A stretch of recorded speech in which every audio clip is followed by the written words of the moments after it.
कुरुक्षेत्र में कौरवों और पांडवों के बीच 18 दिन तक घमासान युद्ध चला था। एक ओर धर्म के लिए लड़ने वाले पांडव थे, तो दूसरी ओर छल कपट और धोखा देने में माहिर कौरव। उन्होंने छल से युद्ध जीतने के लिए एक रणनीति बनाई। उनकी योजना थी कि वो अर्जुन को युद्ध में उलझाकर चारों भाइयों से दूर ले जाएंगे और फिर युधिष्ठिर को बंदी बनाकर युद्ध जीत लेंगे। अब युद्ध वाले दिन कौरव सेना की एक टुकड़ी अर्जुन से युद्ध करते हुए उन्हें रणभूमि से दूर ले गई। वहीं गुरु द्रोणाचार्य ने युधिष्ठिर को बंदी बनाने के लिए चक्रव्यूह की रचना की, जबकि पांडवों में सिर्फ अर्जुन को पता था कि चक्रव्यूह को तोड़ना कैसे है। अर्जुन के दूर जाते ही गुरु द्रोणाचार्य ने पांडवों को ललकारते हुए कहा कि या तो युद्ध लड़ो या फिर हार मान लो। युद्ध के नियम के अनुसार युद्ध लड़ना जरूरी था। यदि युद्ध ना करते तो भी हार जाते और युद्ध करते तो भी हार निश्चित थी। अब धर्मराज युधिष्ठिर को कुछ सूझ नहीं रहा था कि क्या करें और क्या ना करें। उसी समय धर्मराज युधिष्ठिर के सामने एक युवक खड़ा हुआ और कहा, काका श्री, मुझे चक्रव्यूह को तोड़ने और युद्ध करने का आशीर्वाद दीजिए। यह युवक कोई और नहीं बल्कि अर्जुन का पुत्र अभिमन्यु था।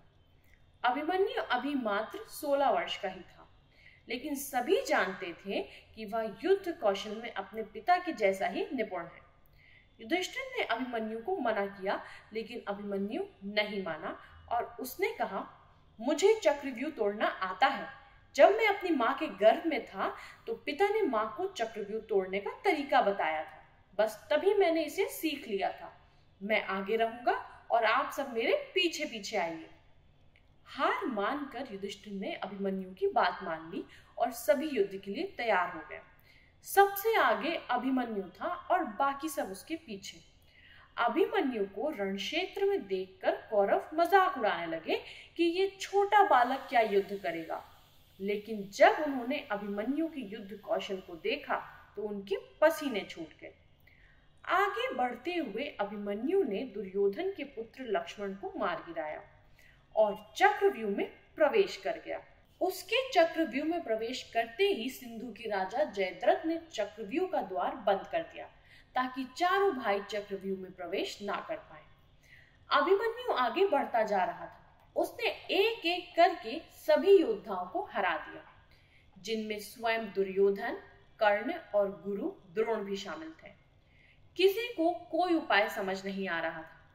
तभी कौरवों के सभी महारथियों ने एक साथ मिलकर अभिमन्यु पर हमला कर दिया। किसी ने उसका धनुष तोड़ दिया तो किसी ने रथ। इसके बावजूद अभिमन्यु नहीं रुका। उसने रथ का पहिया उठाकर युद्ध करना शुरू कर दिया। बड़े बड़े महारथियों के साथ वीर अभिमन्यु अकेला लड़ता रहा, लेकिन वह अकेला कब तक लड़ता। अंत में सभी ने मिलकर उसकी हत्या कर दी और अभिमन्यु वीर गति को प्राप्त हुआ। अभिमन्यु की मृत्यु के बाद अर्जुन ने प्रतिज्ञा ली कि वह अगले दिन युद्ध में जयद्रथ का वध कर देगा।